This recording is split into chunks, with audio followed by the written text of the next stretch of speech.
저는 늘 한국을 무시해왔습니다. 물론 대놓고 드러내진 않았지요.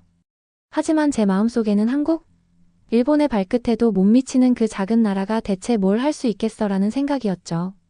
저는 일본의 자부심으로 똘똘 뭉친 콧대 높은 인간이었습니다. 그런데 말입니다. 이 모든 이야기가 단 한 번의 발견으로 송두리째 뒤집히고 말았습니다. 믿기지 않으시겠지만 일본의 이름난 신사 깊숙한 곳, 바로 대일본 제국의 심장부에서 발견된 수상한 문자가 제 인생은 물론 제 나라에 대한 자긍심까지 갈갈이 찢어놓을 줄은 꿈에도 몰랐습니다. 설마 저 글자가 조선 왕이 새긴 거라고? 저 자신이 직접 확인하고서도 도무지 믿기 어려웠으니까요. 제가 그 신사를 처음 방문했던 날, 저는 단 몇 분 만에 온몸에 소름이 쫙 끼쳤습니다. 정체를 알 수 없는 기괴한 문양들, 대체 저게 무슨 뜻일까 감히 상상조차 하기 어려운 비밀이 숨어 있었습니다. 그리고 그 순간 제 뇌리에는 이건 정말 뭔가 음산하고 불길하다라는 생각밖에 들지 않았죠. 애청자 여러분, 1초만 소중한 시간 내주시어 구독과 좋아요 부탁드려요. 영상 제작에 큰 힘이 된답니다. 안녕하세요. 저는 도쿄 변두리에 있는 한 중소 출판사에서 일하는 미화라고 합니다. 나이는 30 중반쯤 되었고 5년 전까지는 꽤나 잘 나가던 기자였습니다. 하지만 시대가 바뀌고 미디어 산업이 재편되면서 저는 이 작은 출판사로 흘러들어왔습니다. 여기서도 제 본업은 사실상 오컬트 책이나 지역 민담을 엮는 일이었습니다. 일본 전국 각지에 숨어있는 전설, 미스터리, 괴담 등을 발굴해 책으로 내는 작업을 주로 했지요. 그 덕에 인적 드문 산골짜기나 전통을 지키는 소도시 신사를 자주 찾아다녔습니다. 그 과정에서 자연스레 외국, 특히 한국과 관련된 민담이나 이야기들도 접할 기회가 있었는데 솔직히 말씀드리면 저는 전혀 관심이 없었습니다. 조그마한 반도 국가에 무슨 대단한 스토리가 있겠어? 라는 생각이 들기도 했고 역사나 문화의 깊이가 우리나라만큼 대단할 거라곤 추호도 믿지 않았습니다. 그저 한국 관련 이야기는 재미도 없어 팔리지도 않아 이 정도의 생각으로 무시하며 살았지요. 저뿐 아니라 저희 회사 동료들도 대체로 그런 분위기였습니다. 한국을 조금이라도 높이 평가하는 태도를 보이면 다들 그럴 리가 있나 하며 피식 웃었거든요. 이런 저의 생각이 이번 사건으로 완전히 무너질 거라곤 상상도 못했습니다. 제가 이번 이야기에 발을 들이게 된 계기는 회사 상사의 갑작스러운 지시 때문이었습니다. 어느 날 사무실에 출근했더니 편집장님이 저를 불러서는 이렇게 말씀하시더군요. 미화, 오카야마현 외곽에 있는 야가미 신사라는 곳에서 이상한 문양이 새로 발견됐다고 해. 현지 촌장님이 우리 출판사에 연락해 왔는데 미스터리 전설 쪽으로 책을 만들면 좋을 만한 소재라더군. 처음에는 뻔한 지방 풍문 정도로 생각했습니다. 숲속 한 구석에서 고대의 유적이라고 주장하는 돌비석이 발견됐다든지 허무맹랑한 도깨비 전설 같은 이야기가 많이 돌거든요. 그래서 저는 이번에도 뻔한 이야기겠지라고 생각하며 가볍게 수락했죠. 회사에서는 제가 지역 취재에는 베테랑이니 단숨에 결론을 내줄 거라고 기대한 모양이었고요. 그런데 그 신사 측에서 보내온 사진을 보고 처음으로 이거 조금 독특한데? 라는 생각이 들었습니다. 사진 속에는 세월이 느껴지는 오래된 기둥에 빽빽하게 무늬들이 새겨져 있었는데 조금만 유심히 들여다보면 뭔가 글자처럼 보이기도 했거든요. 이게 대체 뭘까? 고대 일본 문자인가? 아니면 범어 같은 건가? 설마 누가 낙서해 놓은 건 아니겠지?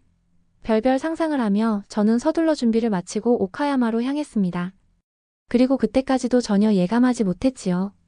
그 흔한 지역 신사가 제 인생을 송두리째 뒤엎을 줄이야. 오카야마 현 외곽은 경치가 참 아름답습니다. 차창 밖으로 펼쳐지는 푸른 산맥과 광활한 논밭은 도쿄에서 지쳐있던 제 몸과 마음을 씻어주는 듯했지요. 신사까지 가는 길은 구불구불한 시골길이었는데 중간중간에 자그마한 식당과 잡화점도 보여서 꽤 정겨웠습니다. 어차피 별것 없겠지. 그냥 한 박자 쉬어가는 셈 치자고 느긋한 마음으로 차에서 내렸습니다. 야가미 신사는 언덕 위에 자리 잡고 있어 계단을 꽤나 올라가야 했습니다. 작은 숲으로 둘러싸인 신사 경내는 아담하고 소박했지만 어딘가 신비로운 기운이 서려 있었습니다. 마치 이곳에 오래된 무엇인가가 남아있다고 말해주는 듯한 묘한 분위기 말이지요. 전통적인 일본 신사 건물들이 나란히 서 있고 경내는 잔잔한 바람에 흔들리는 나무 이파리들 소리에 둘러싸여 있었습니다. 바닥의 돌계단은 오랜 세월 사람들의 발길로 닳고 닳아 반질반질 윤이 났고 기둥이나 도리에는 군데군데 벗겨진 페인트 자국이 남아 있었습니다. 얼핏 보기에는 다른 지방의 신사들과 크게 다를 것 없어 보였습니다. 그러나 제가 취재를 요청한 담당자를 만나 그 수상한 문양이 있는 곳으로 안내를 받았을 때 저는 지금껏 보지 못했던 장면에 살짝 정신이 혼미해졌습니다. 야가미 신사의 뒷마당에는 일반 관광객이 쉽게 들어올 수 없는 작은 창고 같은 곳이 있습니다. 원래는 신사에 복납된 오래된 물건들이나 재래 도구를 보관하는 장소라고 하더군요. 그런데 얼마 전 내부 공사를 하려고 어둡고 먼지 쌓인 곳을 치우는 과정에서 벽과 기둥들에 숨겨져 있던 문양들이 드러났다는 겁니다. 직접 눈으로 본 그 문양들은 사진으로 봤던 것보다 훨씬 선명했습니다. 오래된 나무 기둥을 따라 일정 간격으로 줄지어 새겨져 있었는데 처음에는 붓으로 그린 듯 했으나 자세히 보면 흠집처럼 칼이나 날카로운 도구로 파낸 흔적도 보였습니다. 색깔이 거의 바랜 건지 원래 안 칠해진 건지 알 수는 없었지만 글자처럼 보이는 형태가 분명히 있었습니다. 이건 대체 뭘까? 정말 고대 문자인가? 저는 신사의 고령 제관께 여쭤봤습니다. 그런데 제관께서도 대대로 전해 내려오는 기록에 이 글자들에 대한 언급은 없었다고 하더군요. 그냥 옛날에 누가 새겨둔 건데 저희도 정체를 모르겠어요 라는 대답뿐이었습니다. 처음에는 혹시 중국의 한자 변형인가 혹은 아예 무녀들이 쓴 주문 같은 것인가 싶었는데 몇몇 문양이 한자라고 보기엔 너무 단순해 보였습니다. 또 어떤 건 의외로 곡선이 두드러져서 전혀 익숙하지 않은 느낌이었지요. 그렇지만 그때까지만 해도 저는 이 수수께끼가 한국과 관련되어 있을 거라곤 전혀 상상도 못했습니다.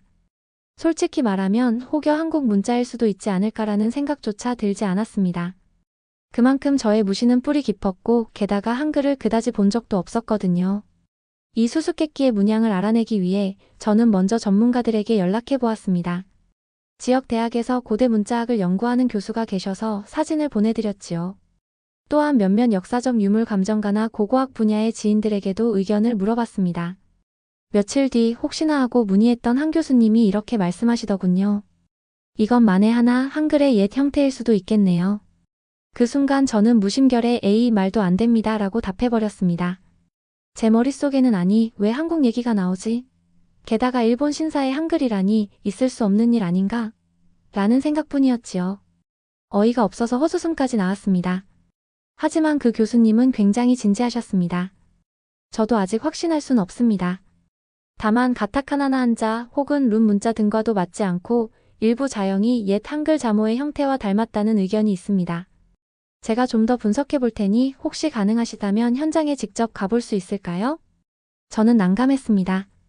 어쨌거나 이 교수가 지대한 관심을 보이고 있으니 취재 차원에서도 함부로 거절할 수 없었죠. 또 학계 차원에서 관심이 있다면 무언가 화제성이 될 수도 있겠다 싶어 한편으론 기대가 되기도 했습니다. 하지만 마음 한켠에서는 한글이 왜 여기서 나와? 이거 그냥 헛물 켜는 것 아니야? 라는 불편함이 스멀스멀 피어올랐습니다. 사실 저는 한국에 대해 매우 좋지 않은 인식을 갖고 있었습니다.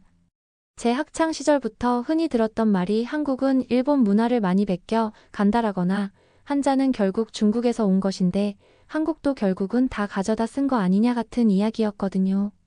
게다가 한국으로부터 무언가가 전해진 역사는 고대의 백제에서 불교와 문화를 전해줬다는 것 이외에는 잘 몰랐고 그걸 우리나라가 받아서 더 훌륭하게 발전시켰다고만 생각해왔습니다.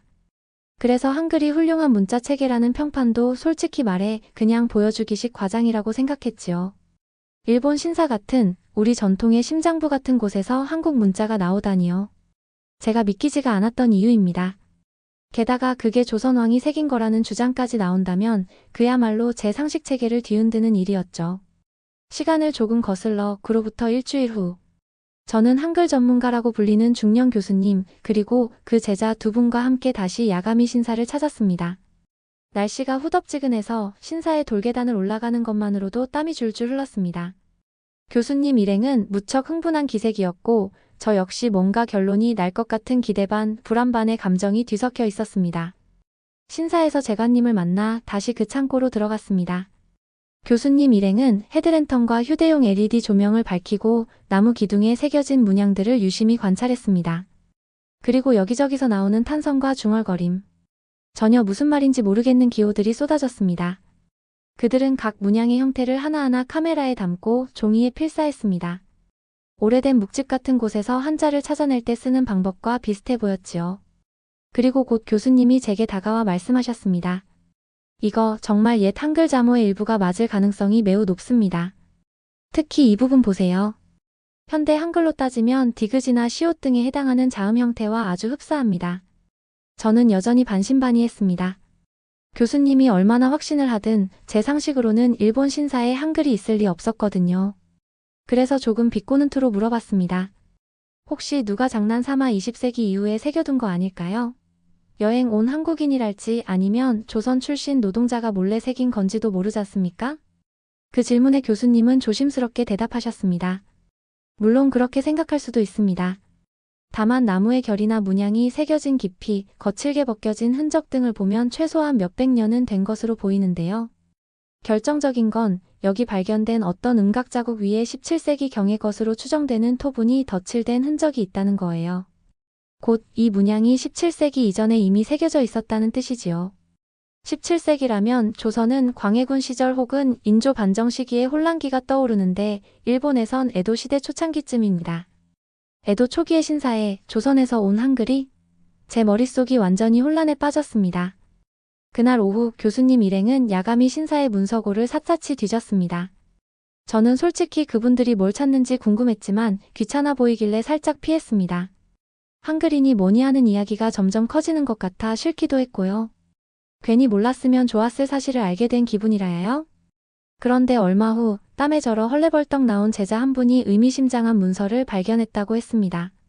낡은 종이 뭉치에서 한자가 쭉 적힌 기록 사이에 뜻 모를 문장이 적힌 부분이 있었다는 겁니다. 그 문장은 한자를 이용해 이것을 숨기시오라고 지시한 내용 뒤에 난생 처음 보는 표음 문자가 덧붙여져 있었답니다. 그리고 해석이 진행되는 동안 저는 일행의 대화 내용을 대충 들었는데 그 문장은 대략 이 글은 조선 왕이 직접 내린 서신에서 발췌한 것이니 부디 감추기를 바란다 정도로 보인다고 했습니다.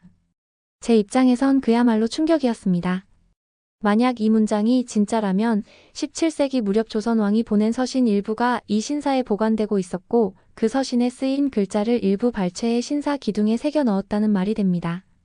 설마 조선 왕이 왜 일본 시골 신사에 그런 글을 남겼지? 제 속에서 수많은 의문이 폭풍처럼 휘몰아쳤습니다. 거기에 더해 굴욕감까지 엄습했지요. 어쩌면 우리 일본이 당시 조선과 뭔가 비밀 조약을 맺었거나 외교상 특별한 관계를 가졌던 걸까? 아니, 그런 게 공식 역사에 기록되어 있지 않은데? 하며 속이 부글부글 끓었습니다. 신사 측에서는 딱히 전해 내려오는 공식 문헌이 없다고 했지만 교수님 일행이 다른 자료를 찾기 시작했습니다. 지역 도서관이나 박물관을 뒤지고 근방의 오래된 가문 문중 문서를 살펴보는 과정을 거쳤습니다. 저도 할 수 없이 동행했고 이런저런 내용을 파악하다 보니 작은 단서를 얻게 되었지요. 17세기 초 에도 막부가 새로 들어서면서 일본 내 여러 다이묘들이 권력 다툼을 벌이던 시기였다는 건 역사적으로 잘 알려져 있습니다. 그 와중에 조선과는 임진왜란의 끔찍한 기억도 있었고 또 막부가 안정화를 꾀하며 해외와 교류를 제한하기 시작하던 시기이기도 했습니다. 그런데 오카야마 근방의 한 다이묘 가문이 조선 측 인사와 물밑 접촉을 시도했다는 기록이 파편적으로 남아 있었다고 합니다. 무역을 재개하려 했다라는 얘기도 있고 어떤 외교적 특사를 받은 적이 있다라는 문헌도 있었습니다. 혹시 그 과정에서 조선 왕의 서신 일부가 전달된 건 아닐까요? 교수님은 이런 가설을 제기했는데 솔직히 제반 증거가 부족해 명확한 결론은 낼 수 없었습니다. 다만 한 가지 분명한 사실은 이 신사에 누군가가 조선 왕의 서신 내용 즉 한글로 쓰인 문장을 옮겨 새겼다는 것이지요. 왜 그랬는지는 여전히 미스터리였습니다. 시간이 흐르며 교수님과 제자들은 그 글자들을 하나하나 대조하고 옛 한글 문헌과 비교했습니다. 조선 초기 문헌부터 중종, 선조 시기까지의 옛 문서를 참조해서 말이지요. 그리고 결국 일부 문장은 해석이 가능해졌습니다. 그중 한 구절이 상당히 선명히 드러났는데 현대 한글로 대입하면 대략 이렇게 읽힌다고 했습니다. 하늘과 땅과 사람이 하나로 이어지듯 형제의 우위를 다지고자 함이라. 여러분, 저는 이 한 문장을 듣는 순간 좀 닭살이 돋았습니다. 왠지 모르게 가슴 깊은 곳이 움찔했고 머릿속이 하얗게 비어버리는 기분이었습니다. 형제의 우위라니? 조선 왕이 일본 다이묘에게 쓴 건지 또는 누군가를 통해 일본에 전하려고 한 건지 알 수 없지만 적어도 그 문장에서 느껴지는 감정은 적대감이 아니라 우호적이었습니다. 그 문장은 절묘하게도 한자와 한글이 섞여 있었습니다. 구체적으로 하늘, 땅, 사람, 애 같은 일부 단어는 한자로 써 있고 하나로 이어지듯이나 형제의 우애 같은 표현은 한글로 표음화되어 있었지요. 이것이야말로 조선시대 문서 형태의 전형적인 예와 일치한다고 교수님이 열변을 토하셨습니다. 그 말을 들으면서 저는 순간적으로 한국의 문화가 생각보다 깊고 복합적이구나. 그리고 상당히 세련된 문자 체계를 가지고 있었구나.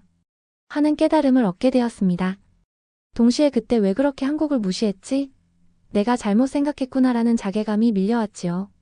하지만 쉽게 인정하기도 싫고 기묘한 감정이었습니다.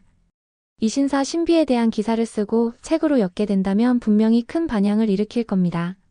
지금까지 일본 내에서는 거의 알려지지 않은 사실이니까요. 그런데 제가 이 사실을 세상에 알린다고 해서 일본인들이 좋아할 것 같지는 않았습니다. 오히려 반발이 생기지 않을까 하는 걱정이 들었습니다. 한글? 그건 조선 거 아니야? 왜 우리 신사에 그런 게 있지? 가짜 아냐? 분명 이런 반응이 폭주할 테지요. 저도 솔직히 받아들이기 어려운데 다른 사람들은 오죽하겠습니까? 그래서 한편으론 이 연구 결과가 대중 앞에 공개되는 게 마음에 걸렸습니다. 차라리 묻혀버리면 좋겠는데라는 이기적인 생각도 조금 들었습니다. 제 마음에는 여전히 한국에 대한 일종의 경멸감 혹은 무시가 찌꺼기처럼 남아 있었으니까요. 하지만 이미 교수님과 제자들은 이 사실을 학계에 발표할 준비를 하고 있었습니다. 지역 신문 기자들도 이게 진짜면 엄청난 발견 아니냐며 관심을 보였지요. 저희 출판사도 이거 대형 특종이 될 수도 있다며 벌써부터 들떠 있었습니다. 저는 묘한 외로움 속에 혼자 고민했습니다. 정말 이게 사실이면 내가 평생 믿고 있었던 게 다 틀린 게 아닐까? 조선이 우리보다 수준 낮은 나라라고 생각했는데 실은 이렇게 세련된 문자를 15세기부터 사용해왔고 더군다나 외교적으로도 꽤 교양 있고 우호적인 태도를 취해왔던 건가? 하고 말이지요. 드디어 이 사건을 두고 지역사회가 술렁이기 시작했습니다.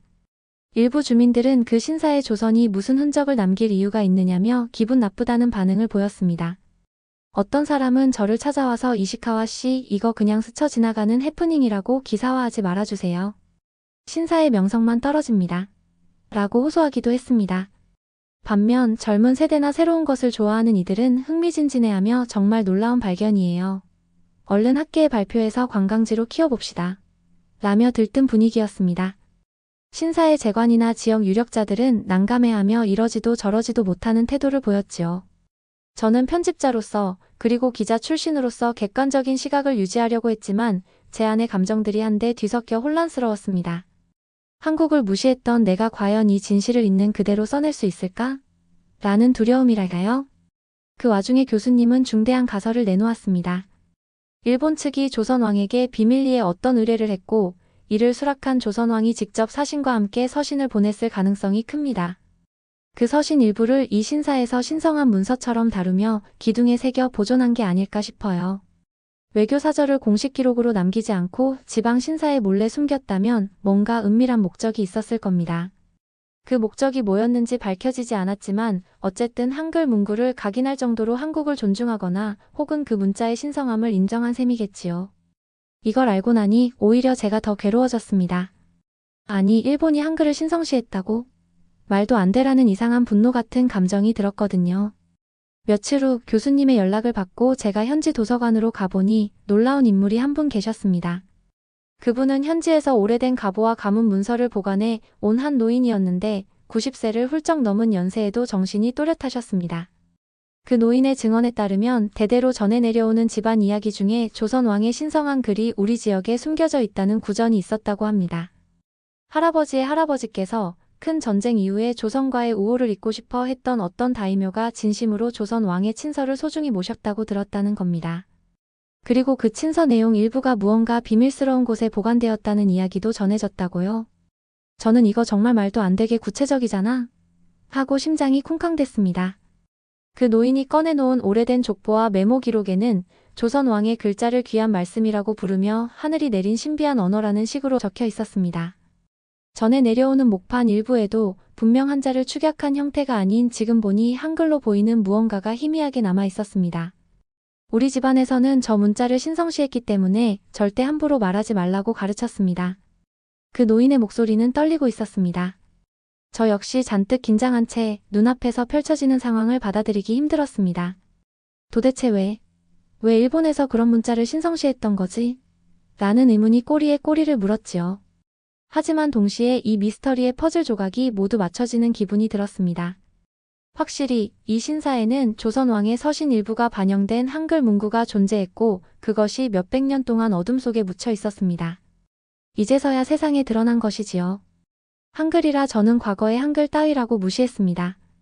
그러나 이번 사건을 통해 알게 된 진실은 전혀 달랐습니다. 한글은 15세기 중엽 세종대왕이라는 인물이 직접 창제한 우수한 과학적 문자였고 그 체계적이고 아름다운 구조가 세계 언어학계에서도 상당히 높이 평가된다더군요.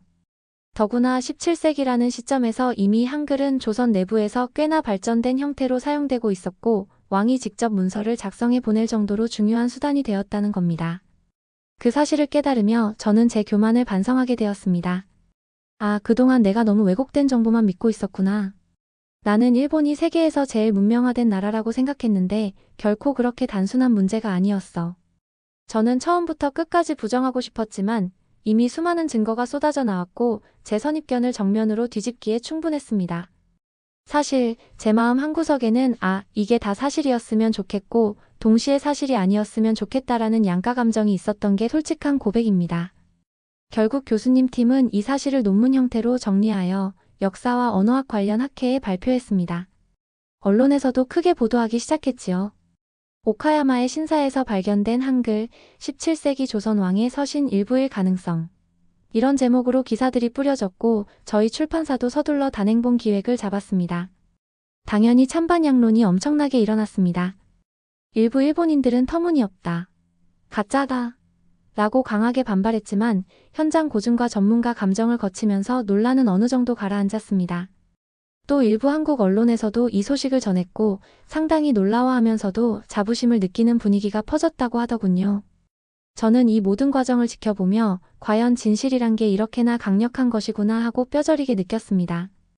누군가가 수백 년 전부터 은밀하게 숨겨둔 사실이 결국은 세상의 빛을 보게 되었다는 사실이요. 이제 저는 한국을 무턱대고 무시하지 않습니다. 오히려 저 나라에 대해 내가 모르던 부분이 너무 많았구나. 앞으로 더 알아봐야겠다라는 생각을 갖게 되었습니다. 마치 눈앞에 새로운 지평이 열리는 느낌입니다.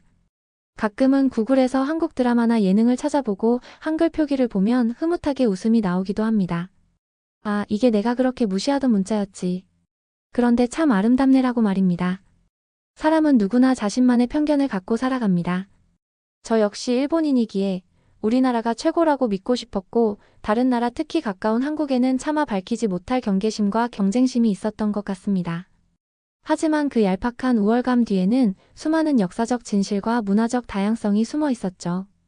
진실은 언제나 예상치 못한 곳에 숨어 있고 그것을 마주했을 때 사람의 인식은 송두리째 바뀐다.